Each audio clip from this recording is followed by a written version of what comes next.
pendant que j'aidais mes parents à rénover leur maison, je suis entré dans le garage pour chercher des outils et j'ai entendu mon père dire « Je n'arrive toujours pas à croire à quel point il est inutile. Nous devons le retirer du testament avant qu'il ne nous ruine. » Ma mère a répondu « Je suis déjà en train de m'en occuper. » Mon avocat dit que nous pouvons même récupérer le prêt commercial. Je suis revenu avec les outils et j'ai continué à travailler avec un sourire parfait. 3 jours plus tard, mon téléphone était inondé de 47 messages désespérés me suppliant « Merci d'être là avec moi aujourd'hui. J'espère que vous passez une merveilleuse journée où que vous soyez. J'adorerais que vous partagiez dans les commentaires la ville ou le pays d'où vous regardez et l'heure qu'il est chez vous. Commençons notre histoire ensemble. Vous savez, je n'aurais jamais pensé me retrouver assis ici à me confier à une bande d'inconnus sur Internet à 3 heures du matin, un verre de whisky pour seule compagnie. Je suis Michael, 34 ans. J'ai construit mon entreprise de construction à partir de rien. J'ai commencé avec un Ford F-150 délabré et une boîte à outils, et j'ai fini avec 3 équipes travaillant dans tout le comté. Mes mains, calleuses et cicatrisées par des années à transporter du bois et à manier des marteaux, sont la preuve de la vie que j'ai bâtie. Ce n'est pas exactement Wall Street, mais c'est un travail honnête. Cela paie les factures, et c'est le mien. Pure sueur et courage. Cette dernière partie, c'est le mien, a toujours été le point de friction avec mes parents, Richard et Eleanor. Classe moyenne supérieure, pelouse parfaitement entretenue, adhésion à un country club, la totale. Ils voulaient que j'aille à leur alma mater, que j'obtienne un diplôme en commerce, que je porte un costume. Mes mains étaient une rébellion silencieuse qu'ils n'ont jamais pardonnée. Ils adorent me présenter avec un soupir, voici notre fils, Michael. Ils travaillent dans la construction, comme si je vendais de la drogue, et non que je construisais des terrasses et des rénovations qui ajoutaient une réelle valeur aux maisons des gens. Ma mère avait un sourire crispé qu'elle utilisait lorsqu'elle était mécontente mais voulait paraître gracieuse, sa main voletant souvent pour toucher le collier de perles qu'elle portait toujours. Mon père avait un geste de la main dédaigneux et un raclement de gorge spécifique qui pouvait me faire sentir insignifiant à l'autre bout d'une pièce. Pendant 34 ans, j'ai poursuivi un fantôme, le fantôme de leur approbation. J'ai tout essayé, j'ai obtenu des notes décentes malgré la pression, j'ai essayé de parler de golf à mon père même si je m'en fichais complètement, j'ai assisté à d'interminables galas de charité avec ma mère, hochant la tête aux conversations sur des gens dont le plus gros problème était de choisir le bon traiteur. J'ai même accepté de l'argent il y a des années, juste après l'université, pour acheter du matériel initial et payer les factures pendant que je démarrais. Ils appelaient cela un prêt commercial. J'appelais cela le fait qu'ils me témoignaient enfin un peu de confiance. Nous n'avons jamais parlé de conditions, jamais signé de papier. Cela ressemblait plus à un cadeau réticent, un moyen pour eux de se sentir impliqués, d'avoir une participation au cas où je n'échouerais pas. J'ai choisi de croire que c'était un geste de soutien.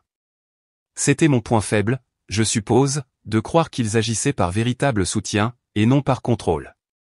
Je voulais désespérément les entendre dire « Nous sommes fiers de toi, Michael ».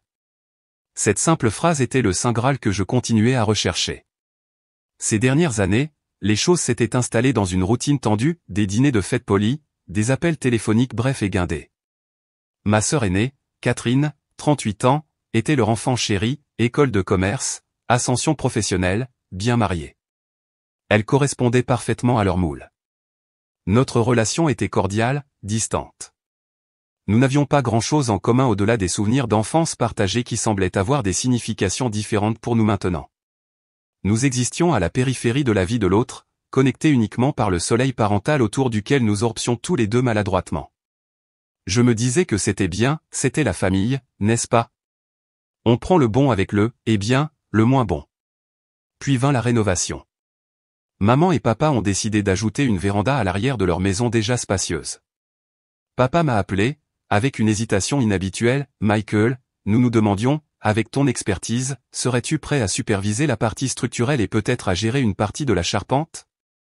Nous te paierions, bien sûr, ton tarif habituel. » C'était ce qui se rapprochait le plus de la reconnaissance de mes compétences. Une chaleur s'est répandue dans ma poitrine, petite et fragile, mais présente, peut-être, juste peut-être, était-ce le moment. Une chance de créer un lien, de leur montrer que je n'étais pas si inutile après tout. J'ai accepté immédiatement, offrant une réduction significative sur ma main-d'œuvre. Pour la famille, ai-je dit, essayant de garder l'espoir hors de ma voix. J'ai commencé à travailler sur les plans, à me coordonner avec leur architecte, puis j'ai commencé la démolition et la charpente initiale. C'était un travail dur, physique, mais satisfaisant. Être de retour dans la maison où j'ai grandi était étrange. Chaque photo de famille sur le mur, chaque meuble, me semblait à la fois familier et étranger, comme si je visitais un musée de la vie de quelqu'un d'autre.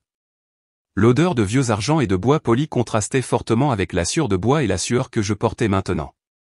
Mais cette semaine-là, quelque chose n'allait pas. Ce n'était pas la tension habituelle, comme lorsque le swing de golf de papa était mauvais ou que maman était stressée par la collecte de fonds de son club de jardinage. C'était différent, palpable. L'air dans la maison était lourd de mots non dits, comme la forte humidité avant un orage d'été. Ils étaient nerveux, vérifiant leur téléphone lorsqu'ils pensaient que je ne regardais pas, chuchotant dans les coins, changeant brusquement de sujet lorsque j'entrais dans une pièce. « Oh, Michael !» Nous étions juste en train de discuter du temps, pépiait maman, son sourire trop éclatant, ses yeux fuyants, sa main allant vers ses perles. Papa se contentait de se racler la gorge avec dédain, un son qui me serrait toujours l'estomac. Ils ont commencé à prendre des appels dans l'autre pièce, leur voix basse et urgente. Après 34 ans, on développe un sixième sens pour leur type particulier de malaise. J'avais l'impression qu'ils cachaient quelque chose de gros, quelque chose à mon sujet. J'ai essayé de ne pas y penser. Peut-être avaient-ils des problèmes financiers qu'ils ne voulaient pas partager.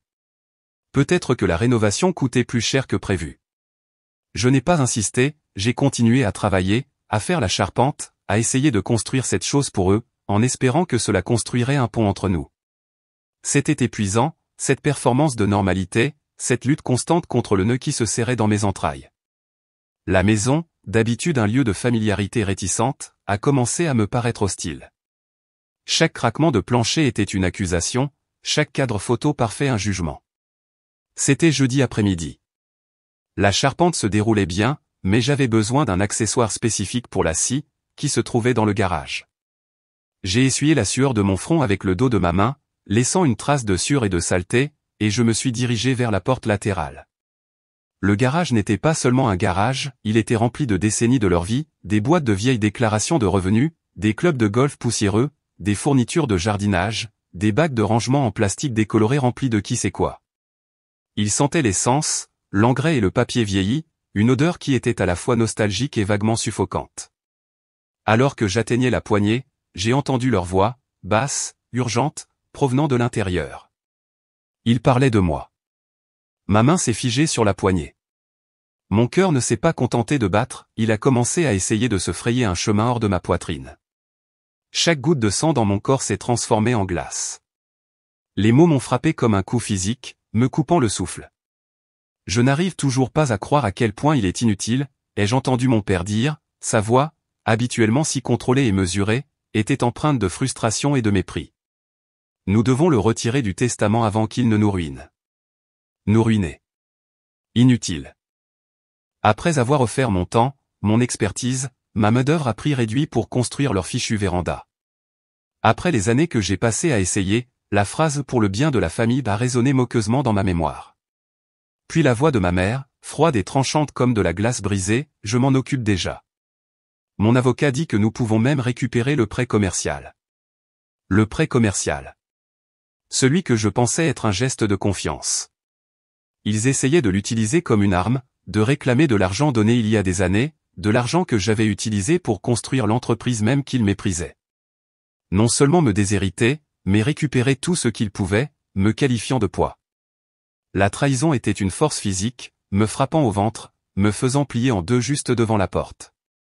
Mes poumons semblaient écrasés, comme si quelqu'un les avait entourés de fils de fer barbelés.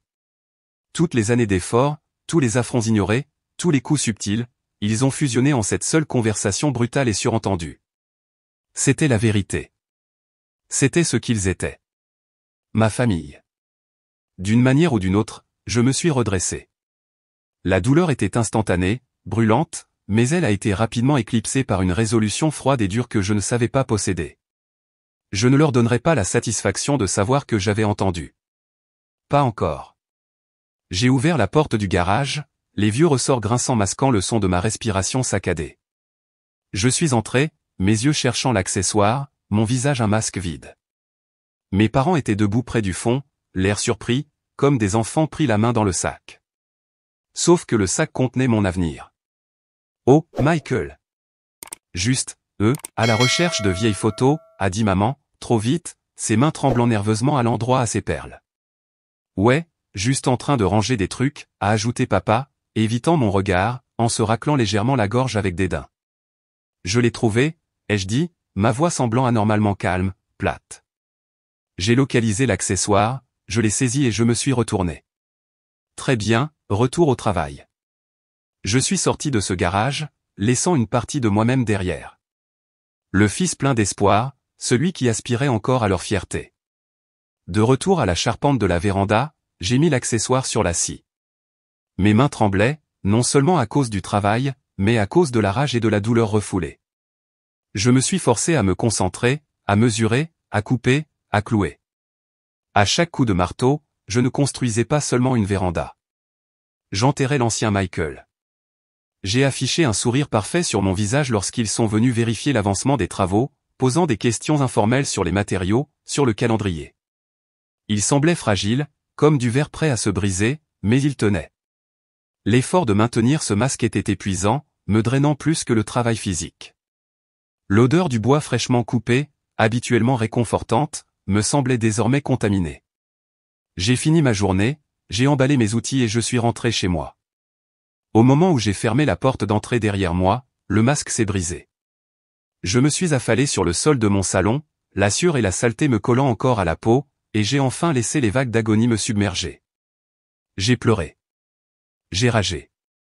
J'ai frappé le coussin du canapé jusqu'à ce que mes articulations me fassent mal.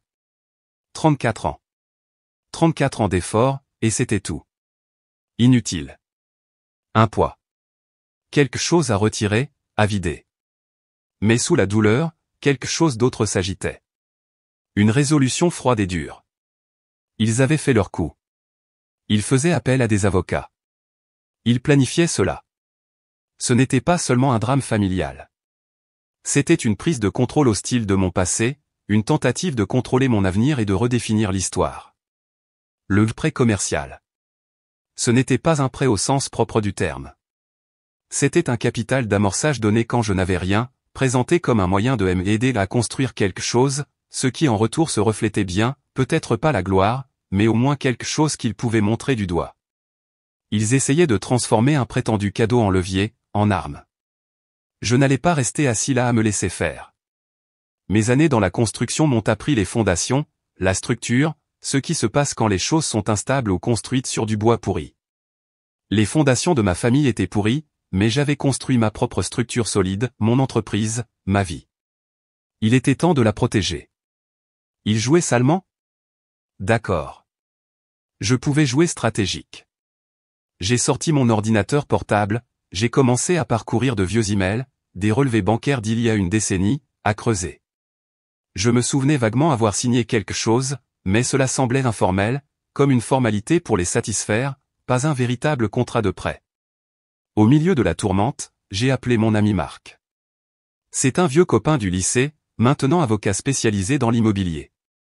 J'hésitais à l'entraîner dans mon drame familial compliqué, mais j'avais besoin de conseils objectifs. Je lui ai tout exposé, la conversation entendue, le testament, le prêt commercial, le comportement étrange récent de mes parents. Marc a écouté patiemment, sa voix calme et posée, une bouée de sauvetage dans la tempête que je traversais. Ok, tout d'abord, mec, je suis vraiment désolé que tu traverses ça, a-t-il dit. Sa simple empathie était une bombe. Cela m'a fait réaliser à quel point je me sentais isolé, à quel point j'avais normalisé leur comportement. C'est foiré. Les histoires de famille comme ça, c'est le pire. Il a validé mes sentiments, mon soupçon que ce n'était pas un conflit normal mais une cruauté calculée. Il m'a donné des conseils préliminaires. Le droit des successions est complexe, mais déshériter un enfant est généralement simple, à moins que des promesses spécifiques aient été faites et puissent être prouvées. Concernant le prêt, il a confirmé que sans un accord formel et signé avec des conditions claires, surtout après tant d'années, il leur serait incroyablement difficile de le faire appliquer légalement. Cela ressemblait, comme il l'a dit, à un cadeau qu'ils essaient de redéfinir rétroactivement comme un prêt pour avoir un levier. Cette confirmation a été comme une poutre solide ajoutée à ma structure interne branlante. Ce n'était pas seulement dans ma tête. Je n'étais pas inutile. Ensuite, je lui ai parlé de la rénovation, du travail important que j'avais déjà accompli, des matériaux que j'avais payés ou dont j'étais responsable. Son cerveau d'avocat s'est immédiatement illuminé. Michael, tu es entrepreneur, n'est-ce pas? Tu travailles sur leurs propriétés? Les as-tu facturés pour le travail et les matériaux? Non, pas encore. J'allais régler ça quand la phase de charpente serait terminée. J'ai offert une réduction, tu sais, pour la famille. L'ironie avait un goût de cendre. Ok, voilà une idée, a dit Marc, d'une voix ferme. Si tu as un accord pour être payé, ou même un accord implicite basé sur l'étendue des travaux que tu effectues, tu peux déposer ce qu'on appelle un privilège de constructeur sur la propriété. C'est une réclamation légale qui garantit que tu seras payé pour la valeur que tu as ajoutée. Cela les empêcherait de vendre ou de refinancer sans régler ta réclamation. Cela bloquerait également leur projet immédiatement. C'était un levier puissant et immédiat, directement lié à mon expertise et au travail que j'effectuais déjà sur leur maison. C'était la contre-attaque parfaite, stratégique, légale, et les frappant là où ça faisait le plus mal, leur propriété et leur plan. Ce n'était plus une question d'argent pour les travaux de rénovation eux-mêmes. Il s'agissait d'affirmer ma valeur et de me protéger contre le fait d'être exclu et dépouillé. Le lendemain, j'ai rassemblé la documentation nécessaire pour le privilège, devis, reçu de matériaux, journal de mes heures. J'ai rédigé une facture formelle pour les travaux effectués jusqu'à présent, même avec la réduction familiale promise. Et j'ai continué à fouiller dans les archives numériques. Puis je l'ai trouvé, caché dans un vieux dossier de stockage en ligne de l'époque où je les avais aidés à installer un nouvel ordinateur il y a des années. C'était un document numérisé intitulé « Conditions du prêt Michael, brouillon ». Il n'était pas signé par moi, mais c'était un document interne clair montrant leurs conditions, un taux d'intérêt exorbitant, une clause de demande de remboursement qu'ils pouvaient déclencher à tout moment, et une note effrayante dans la marge, écrite de la main de ma mère, s'assurer que cela est juridiquement valable pour protéger les actifs. Discussion sur l'héritage. C'était la preuve accablante qu'ils l'avaient toujours considéré comme une laisse, et non comme une aide. Trouver ce brouillon, voir leur calcul froid noir sur blanc, a renforcé ma résolution. La douleur était toujours là, une douleur sourde, mais elle était maintenant alimentée par une colère légitime. Ils n'étaient pas seulement émotionnellement distants, ils étaient financièrement manipulateurs et légalement prédateurs. C'était la preuve concrète qui transformait leur complot surentendu en un schéma de comportement prouvable. Marc m'a mis en contact avec un collègue spécialisé en droit immobilier et en privilèges. Nous avons tout passé en revue. La stratégie était solide, déposer le privilège immédiatement, contester formellement le prêt commercial sur la base des preuves et de l'absence d'un accord valable, ne pas s'engager émotionnellement, communiquer par les voies légales. C'était surréaliste de planifier une action en justice contre mes propres parents. Cela allait à l'encontre de tout instinct enraciné de loyauté familiale, de toute leçon sur le fait d'honorer sa mère et son père. Mais cette conversation dans le garage, ce document brouillon, ils avaient rompu cette loyauté en premier. Ils m'avaient montré leur définition de la famille, et c'était une transaction, un moyen d'arriver à une fin. Lundi matin, moins de 3 jours complets après les avoir entendus, mon avocat a déposé le privilège de constructeur sur leur propriété. Les papiers ont été soumis, la réclamation enregistrée, les roues étaient en mouvement. Il n'y avait pas de retour en arrière possible. J'ai continué ma journée, gérant mes équipes, signant des factures. En surface, juste un lundi normal. Mais à l'intérieur, je me préparais, j'attendais. Les messages ont commencé vers l'heure du déjeuner. D'abord, un simple SMS de ma mère, « Michael, appelle-moi immédiatement. Il y a un problème avec la maison. » Puis un de papa, « C'est quoi ce non-sens juridique? Appelle-nous maintenant. » Et puis ils ont commencé à affluer, comme si un barrage avait cédé. Mon téléphone vibrait sans relâche dans ma poche, un bourdonnement constant contre ma cuisse. Je l'ai sorti et je les ai simplement regardés s'accumuler sur mon écran verrouillé. 47 messages de leur part d'eux en quelques heures seulement. Je n'ai pas répondu. J'ai juste regardé. J'ai vu la progression, une descente dans la panique, confusion initiale, c'est quoi ce privilège? Pourquoi le comté a-t-il appelé?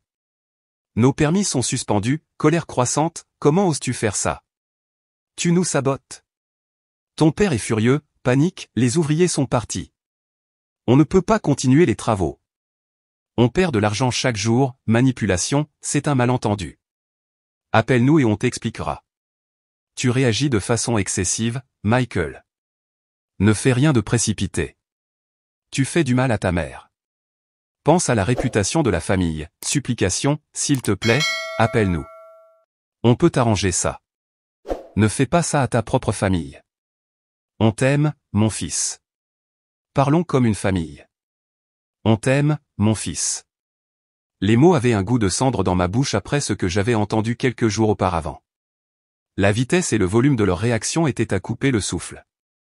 C'était de la panique pure et simple. J'avais touché leur point le plus vulnérable, leurs finances et leur image soigneusement entretenue. L'arrêt brutal de la rénovation était une preuve publique que quelque chose n'allait vraiment pas, une fissure bien visible dans leur façade parfaite que tout le voisinage pouvait voir. C'était un moment de justice pour moi, de les voir se démener, de voir leur contrôle se briser. Il ne s'agissait pas de jubiler, il s'agissait de la réalité pure et dure que leur panique était la preuve de leur culpabilité, la preuve qu'ils avaient l'intention de me nuire et qu'ils étaient maintenant confrontés à des conséquences qu'ils n'avaient jamais anticipées parce que j'avais osé me défendre. Ils pensaient que j'étais inutile, mais mon métier inutile venait de geler leurs actifs. Puis, au milieu du chaos, un message de Catherine. Son premier message était prudent, « Salut Mike, qu'est-ce qui se passe avec maman et papa ? Ils ont l'air vraiment contrariés par la maison. » Apparemment innocente, la sœur inquiète. Mon cœur a fait un petit bond insensé. Peut-être qu'elle ne savait pas. Peut-être qu'elle pourrait être un pont, quelqu'un qui comprendrait. Mais ensuite est arrivé le message suivant quelques minutes plus tard, ils ont dit quelque chose à propos d'un privilège. Est-ce vrai? Ils disent que tu essaies de eux causer des problèmes. Tu devrais juste leur parler et régler ça. N'écoute pas les conseils extérieurs. C'est la famille. On gère les choses en interne. N'écoute pas les conseils extérieurs. On gère les choses en interne. Ce langage, il reflétait des choses que mes parents avaient dites par le passé, essayant de m'isoler, de contrôler mon point de vue, de garder leurs secrets. Et la vitesse avec laquelle elle a adopté leur récit, qualifiant ma défense juridique de causer des problèmes, me blâmant implicitement, ça m'a durement touché. Elle n'était pas une spectatrice innocente prise au milieu. Elle n'était pas une alliée. Elle était alignée avec eux, faisant partie de l'unité, peut-être même au courant de leur plan ou du moins prompte à s'aligner et à faire pression. La sœur dont je pensais qu'elle pourrait offrir une once de compréhension n'était qu'une autre extension de leur contrôle et de leur jugement, utilisant le même langage manipulateur. C'était une trahison différente de la froide machination de mes parents, la trahison d'un lien potentiel, mais tout aussi douloureuse. L'unité familiale à laquelle j'avais tant voulu être pleinement accepté ne m'excluait pas seulement, elle travaillait activement contre moi. Même le lien fraternel s'est avéré fragile et conditionnel. Je n'ai répondu à aucun d'entre eux. Ni aux parents paniqués, ni à la sœur subtilement manipulatrice. J'ai passé la soirée dans une réflexion silencieuse, le silence de mon propre appartement étant un contraste bienvenu avec le bourdonnement de mon téléphone. La douleur était toujours là, une douleur profonde, mais elle était plus claire maintenant. Moins de confusion, plus de clarté. Ils m'avaient tous montré qui ils étaient, et qui ils n'étaient pas. Ils n'étaient pas un refuge sûr, ils étaient une tempête dont je devais m'éloigner. Au cours des semaines suivantes, le processus juridique s'est déroulé. Il y a eu des échanges tendus entre mon avocat et le leur. Ils ont d'abord fanfaronné, menaçant de contre-attaquer, essayant de me dépeindre comme l'agresseur, le fils ingrat qui détruisait la vie de ses pauvres parents. Mais les preuves que j'avais, concernant le document en condition du prêt Michael, brouillon, étaient puissantes. Elles montraient une intention et contredisaient directement leurs affirmations d'une dette formelle et reconnue. Mon avocat a fermement réfuté leurs accusations, présentant mon argumentation pour le privilège de constructeur sur la base du travail valablement effectué. L'effet de levier était indéniable. Ils ne pouvaient pas poursuivre la rénovation, qui était maintenant une coquille à moitié finie, une horreur. Ils ne pouvaient pas facilement vendre la maison ou la refinancer pour payer les coûts croissants et les frais juridiques qui s'accumulaient. Leur image publique en prenait un coup auprès de leurs voisins et de la communauté à laquelle ils tenaient tant. Les gens parlent lorsqu'une rénovation majeure s'arrête soudainement et que des avocats s'en mêlent. Les messages paniqués ont cessé, remplacés par des communications froides et formelles par les voies légales. Le résultat n'était pas une fin hollywoodienne, et ce n'est pas grave. C'était réel. La question du prêt commercial a été réglée. Mon avocat a réussi à faire valoir qu'il ne s'agissait jamais d'une dette formelle, et le document brouillon prouvait leur intention manipulatrice. Je n'ai pas essayé de récupérer plus que le montant du principal que j'avais reçu initialement, il y a des années, refusant tout intérêt ou paiement supplémentaire qu'ils ont essayé d'offrir pour faire disparaître ça rapidement. Il ne s'agissait pas de profit, il s'agissait de justice et de principe. J'ai également reçu une juste compensation pour les travaux de rénovation que j'avais effectués, y compris les matériaux. La relation familiale, elle avait disparu, à jamais altérée. Il n'y a pas eu d'excuses sincères, pas d'épiphanie soudaine de leur part. Leur dernière communication, même par l'intermédiaire d'avocats, contenait une pointe de grief, le sentiment que je les avais lésés en n'acceptant pas tranquillement leur plan et en osant riposter. Leur comportement caractéristique, le raclement de gorge dédaigneux, le toucher de perles, le langage passif-agressif, n'étaient plus que des souvenirs douloureux, symboles d'une dynamique toxique à laquelle j'avais échappé. Catherine a cessé de m'envoyer des messages. J'ai appris par un cousin éloigné qu'elle disait à ses amis que j'avais profité de nos parents, que j'avais toujours été difficile. La façade restait solide pour le monde extérieur, mais le noyau était brisé. La douleur, perdre l'espoir de la famille que j'avais toujours voulu, faisait profondément mal. Il y a une sorte de deuil unique à pleurer des relations avec des personnes qui sont encore en vie mais qui choisissent de ne pas vraiment vous voir ou vous apprécier. Pendant un certain temps, j'ai ressenti un vide douloureux, un espace où se trouvait autrefois le désir de leur approbation. Mais lentement, progressivement, cet espace a commencé à se remplir de paix, d'acceptation de soi. J'ai arrêté de douter de moi-même. J'ai arrêté de traduire mes choix de vie dans un langage qu'ils pourraient approuver. J'ai regardé mes mains, non plus seulement cicatrisées, mais des mains capables qui ont construit quelque chose de réel. Des mains qui ont signé les papiers pour me protéger. Des mains qui pourraient construire un autre type d'avenir. Je me suis concentré sur mon entreprise, sur mes amis, ma famille choisie, qui ont célébré mes succès et m'ont soutenu pendant les retombées. Des gens qui m'appréciaient, non pas pour ce que je pouvais leur donner ou pour la case dans laquelle je rentrais, mais pour qui j'étais. Nous avons construit des fondations plus solides, basées sur le respect mutuel, l'honnêteté et une affection sincère. Mon appartement, rempli des outils de mon métier et du désordre confortable de ma propre vie, ressemblait à un sanctuaire, contrairement à la perfection de musée de leur maison. Les leçons, elles n'étaient pas simples, comme une morale à la fin d'une fable. Elles étaient complexes, gravées dans mon expérience. J'ai appris que le respect de soi n'est pas égoïste, il est essentiel à la survie. Que fixer des limites, même avec la famille, n'est pas un acte d'agression mais un acte d'auto-préservation et d'amour-propre. J'ai appris que la vraie famille n'est pas toujours une question de sang, il s'agit de respect, de confiance et de soins authentiques, des relations que l'on construit, et pas seulement que l'on hérite. Et j'ai appris que la vérité, même une vérité douloureuse et laide comme celle que j'ai entendue, a un pouvoir que la manipulation ne peut jamais vraiment vaincre. Elle vous libère pour construire votre propre vie sur des bases solides. En repensant à tout cela, ce moment dans le garage a été la fin d'une histoire, mais le début de la mienne. L'histoire où j'ai cessé d'être le fils essayant de gagner l'approbation et où j'ai commencé à être l'homme construisant ses propres fondations. Les cicatrices sont toujours là, physiques sur mes mains, émotionnelles dans mon cœur. Mais elles sont maintenant des symboles de ce que j'ai survécu, de ce que j'ai construit et de la liberté durement acquise que j'ai trouvée. Peut-être que certains d'entre vous qui regardent ceci se sont sentis invisibles, sous-estimés, ou comme un étranger dans leur propre famille. Peut-être avez-vous dû faire des choix impossibles pour protéger votre paix ou votre valeur. Ce n'est pas facile. C'est un chemin solitaire parfois. Mais vous n'êtes pas seul, et votre valeur n'est pas déterminée par l'incapacité de quelqu'un d'autre à la voir. Vous pouvez construire vos propres fondations. Que signifie vraiment la famille pour vous? Avez-vous déjà eu à vous battre pour votre propre valeur au sein de votre famille? Partagez votre histoire ci-dessous.